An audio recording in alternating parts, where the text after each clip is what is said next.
Hello, everyone, and welcome to another episode of Beyond the Dais, a podcast about the stories taking place in and around El Paso County, Colorado. I'm your host, Scott Anderson, and today I am joined by Brianna Goodwin and Shelbi Lowery from the Colorado Springs Sports Corporation.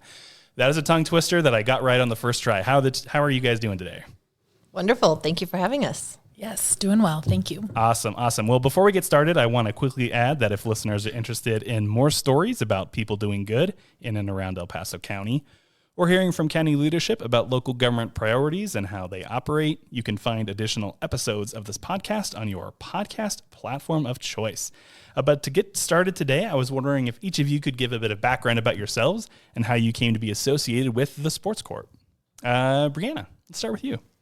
Thank you. So I have been a part of the Colorado Springs Sports Corporation for almost 9 years now. I've always wanted to work in the nonprofit sector. So I actually got my start at the American Cancer Society doing fundraising events. I spent some time with the city of Colorado Springs at the Colorado Springs Fire Department doing their community education and programming events. I worked in the mayor's office as the city's first events coordinator. And then I always loved everything that the Sports Corps was involved in and their mission and the things that they did in our community. And so I was lucky enough to join this team about 9 years ago. And so I'm our Chief Development Officer, and my job and my role now is to raise the funds that we need to support our mission. Very good. And then Shelbi, how about you? Yes, jumping into it, similar to Brianna, have always loved the nonprofit realm, especially in this city. I came from the ARC Pikes Peak region, which primarily works with people with intellectual and developmental disabilities. I've also grown up in this city and loved sports and played sports and went to a bunch of sporting events. And so coming to a sports nonprofit was just kind of a no-brainer for me. Here at the Sports Corp, I am the event manager for the Rocky Mountain State Games, as well as the YES program liaison, and have been here for 2 years just last week. So usually you can get a pretty good idea of what an organization is by the name. I think the Colorado Springs Sports Corporation might leave people guessing as to what you guys actually do. Can you talk about that a little bit and what the mission of the organization is? That is a great question, because what we do is quite a bit in our community, and a lot of people aren't familiar with everything that we are involved with. And so the Colorado Springs Sports Corporation was actually established to bring the U.S. Olympic Committee to Colorado Springs in the late 70s. And so a big part of our mission is to support that Olympic movement here in Colorado Springs. And so we champion the Olympic City USA name. We work with the U.S. Olympic and Paralympic Museum, the U.S. Olympic and Paralympic Committee, the 26 NGBs that are in our community, and really supporting that Olympic and Paralympic movement is one of the 4 pillars of our organization and where we started. What people are most familiar with the Sports Corps is the events that we operate and manage, and a lot of people are familiar with things like the Colorado Springs Labor Day Liftoff, the Pikes Peak Regional Air Show, the Rocky Mountain State Games that Shelbi mentioned and is a part of. And so we own and operate about 10 to 12 events each year. This year's big for us in that it's an Olympic year, so we have an Olympic event. That's right. In addition to our usual lineup, we have several sporting events, from Cycle to the Summit, where athletes are going to the top of Pikes Peak. We have the Pikes Peak Apex for anybody who's interested in mountain biking. The Rocky Mountain State Games is an Olympic sports festival for people of all ages and abilities. And then, like I said, those big community events like the Pikes Peak Regional Air Show that this year will be hosting the Blue Angels. So Very cool. Yes, so that is probably where most people are familiar with the Sports Corps. We also act as the area's sports commission, so it's really our job to bring sporting events and competitions to Colorado Springs and the Pikes Peak region through the lens of sport. And so we are always working to bid and work with different organizations to come to Colorado Springs and get to enjoy this amazing city that we live in. And then our final pillar is our community sports programming. And so this is one of our newest pillars in wanting to provide sports and sports programs to the greater community, in particular to the youth in our community. And so we're really excited to be offering the YES program, and that stands for Youth Education and Sport, in conjunction with the new Family Success Center in the southeast part of town, in conjunction with the United Way, and bringing sports programming to our community.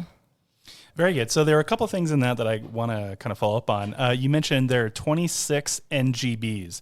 I don't know what an NGB is. Can you let me know what an NGB is? Sure. Great question. So those are our national governing bodies. Okay. So that's things like USA Cycling, USA Swimming, those kinds of groups that oversee the different sports that you see participating in our Olympics and Paralympics. And all of those are located here in the Colorado Springs area? Correct. 26 of them, 26. not all of them, but good. a good number of them. Yeah, good number of them. Okay. And then you also mentioned that part of the organization's operation is to help bring events to town. What are some examples of those events that you guys work to bring to town? Sure. It's one of the really most exciting parts of our job, and getting to do new things and meet all kinds of new groups and organizations and people.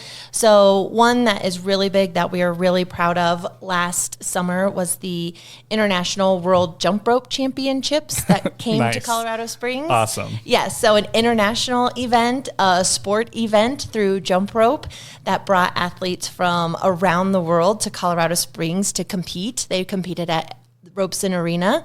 And so a really phenomenal event that really touched all parts of our community and had great attendance and great athletes from around the world. That's really cool. I did a district meet for jump rope for hard about 30 years ago when I was in elementary school.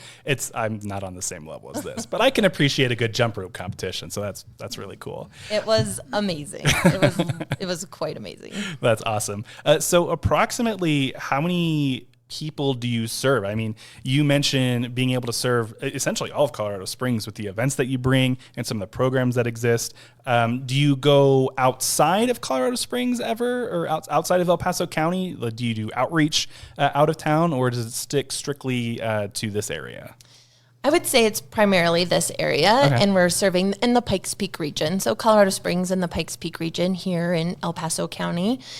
Those numbers of who we reach are really specific to those different pillars that we have and operate. So it could be anything from 200,000 people who come to Labor Day Liftoff to 300 youth who participate in our YES program. So it really is specific to the different areas of the different things that we do. Mm-hmm.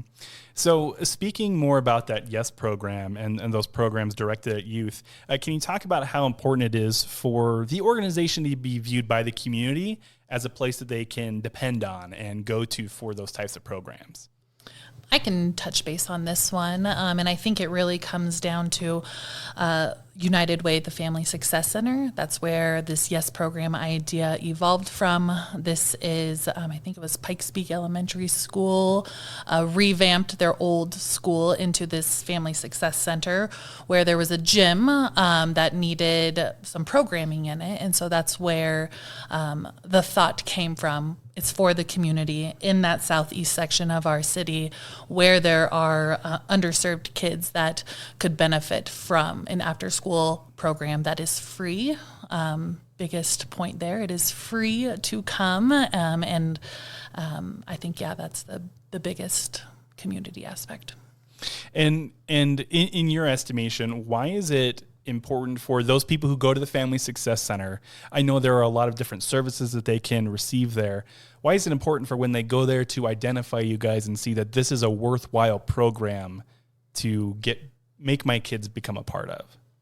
Yeah, I think that this program is one of the first from the Sports Corp where we do go and provide the program itself, the fun sports that they're playing, the life skills that they're going through, and taking, our mission of providing grassroots level sports to kids in our community and heightening that through the Family Success Center. So after submitting your grant request to the county, the Colorado Springs Sports Corporation was awarded $15,000 of ARPA grant funding. Can you talk more specifically about what that money has gone to fund? Yes, I'll jump into it. So the Youth Education Sport, that's what the YES program stands for, was developed in partnership between the Pikes Peak United Way and Colorado Springs Sports Corporation, us, to provide the opportunity to learn a variety of sports and those life skills throughout the school calendar.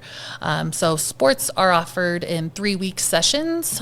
So for 3 weeks, they're practicing basketball and monitoring those skills and seeing how they develop in those 3 weeks. And then after those 3 weeks are done, the next sport's available for them to try and jump in to see if they like it, if there's a natural ability, if there's a natural want to play this sport. It just opens more doors of opportunities. So with each sport comes a life skill, and these are specific for each sport, talking about teamwork, sportsmanship, and most importantly, what's it to be in a community. So sports that are coming this spring, I know soccer starts in a couple weeks, which will be followed by baseball, flag football, and track and field. So yes, those are the sports that will be wrapping up this spring semester. These sports are put on through one of our community partners, Skyhawk Sports Academy. They're a huge partner in this YES program. They provide the sports programming piece. So they are the coaches taking these kids through the drills, through snack time, through those life skill conversations. They are really the hands-on support that these kids receive, and that's through the Skyhawk Sports Academy.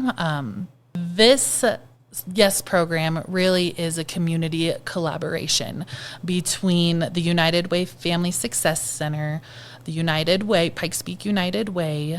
We also partner up with local school districts. So students from District 11, District 20, and even some charter schools around that southeast area are all welcome to participate in the YES program.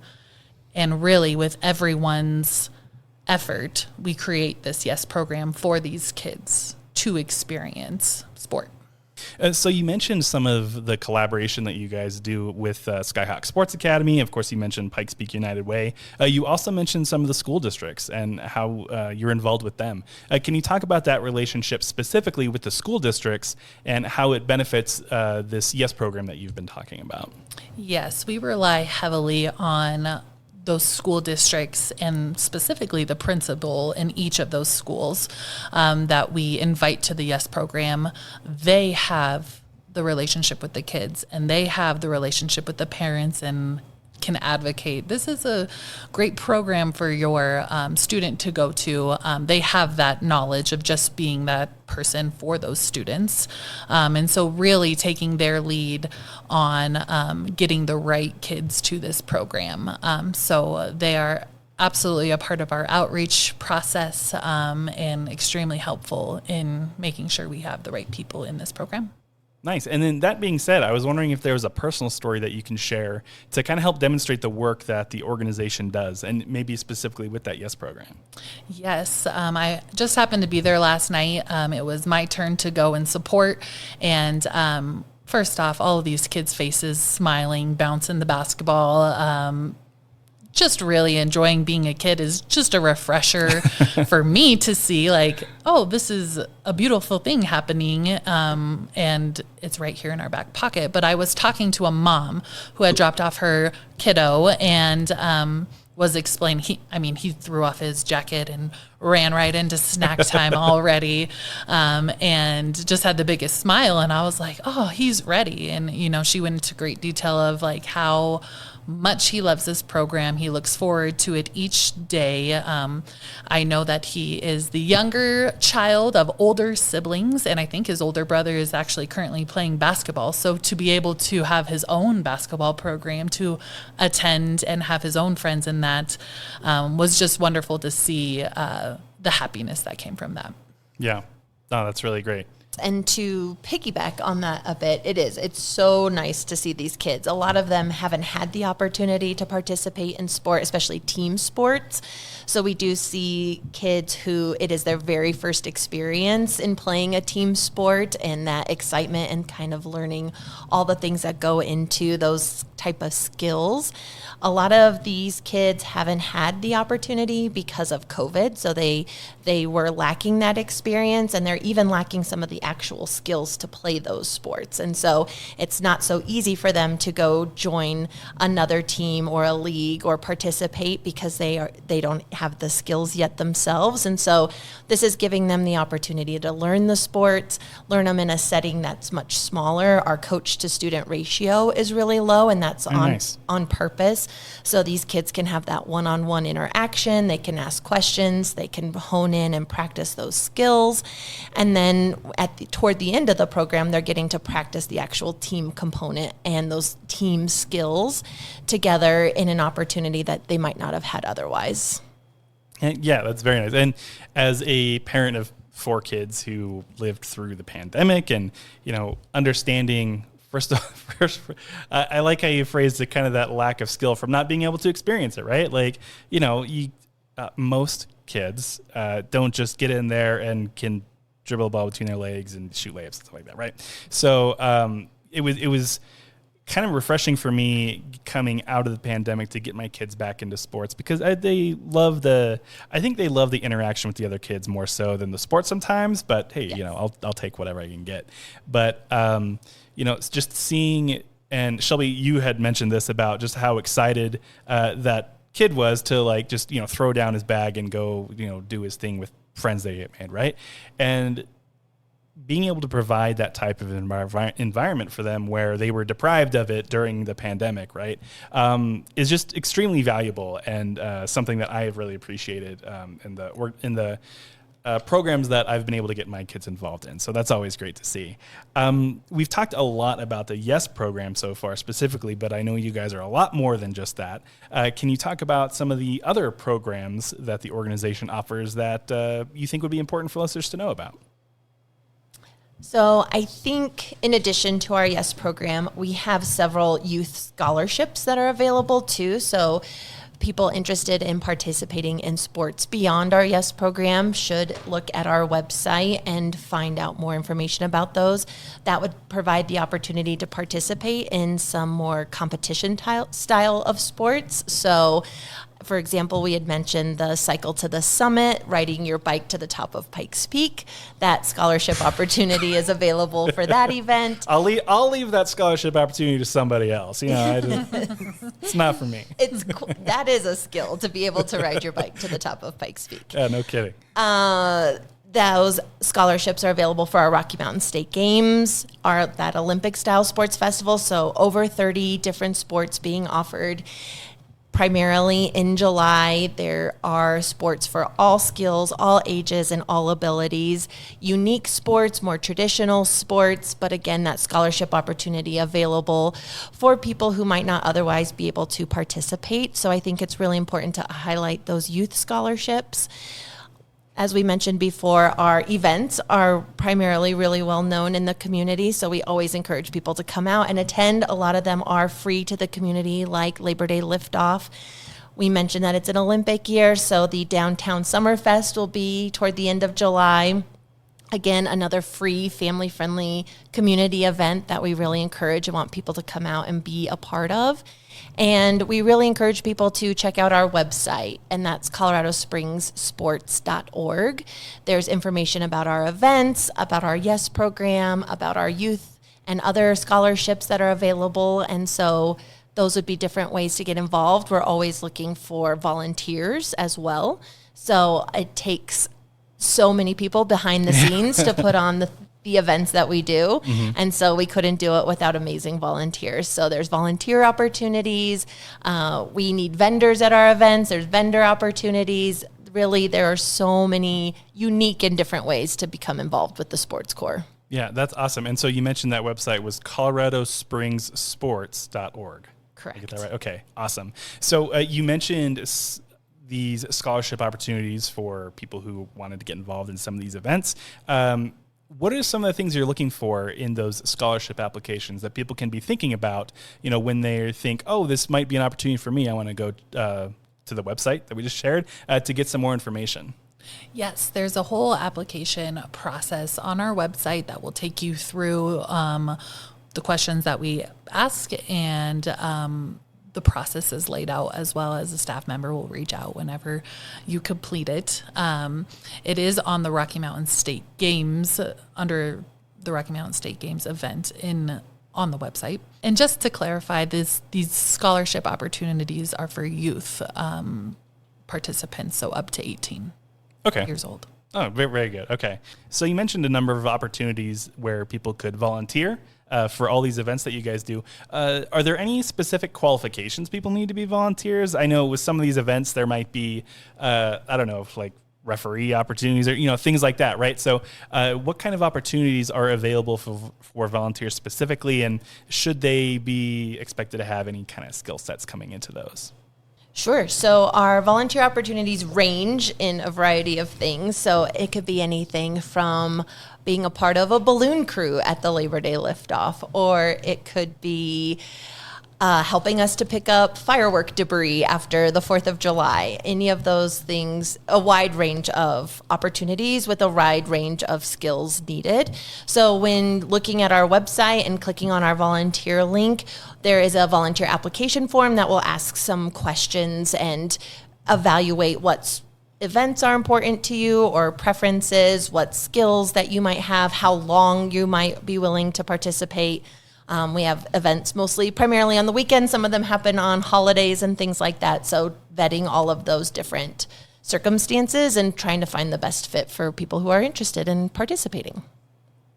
Great. And then before we close out here, I just wanted to give each of you an opportunity to add anything else that you think would be important for people to know. Shelbi, let's start with you on this one. I'll take this opportunity to just mention the Rocky Mountain State Games. That is my event that I manage day in and day out. So third weekend in July, lots of volunteer opportunities, lots of different unique sporting events. So there really is something for everyone. Very good. And we're not above shameless plugs here, so that's totally fine. Shameless plug. Yeah, I appreciate that. Brianna, how about you? I think the thing that I'd want to reiterate is just that the Sports Corps, we really want to be that sports resource in our community. So whether it is a community event that we want to share far and wide, or our YES program for those in need or needing the opportunity to participate in sport, or to become a volunteer or a vendor. Really, there's just all different ways to be involved. And so we are always looking for great partners. We are always looking for great participants, great volunteers. So really there is a wide range of things to do and to become involved. And so again, just visiting our website, signing up for our newsletters, following our social media, really just joining us on this journey through sport. Awesome. Well, thank you, Brianna and Shelbi. I appreciate you guys taking the time today and for all the work that you do here with the Colorado Springs Sports Corporation. So thanks for having me. I appreciate it. Thank you. Yep, thanks. If you're interested in listening to additional episodes of Beyond the Dais, be sure to look for us on Podbean or wherever you get your podcasts. Thanks for listening, and we'll see you next time.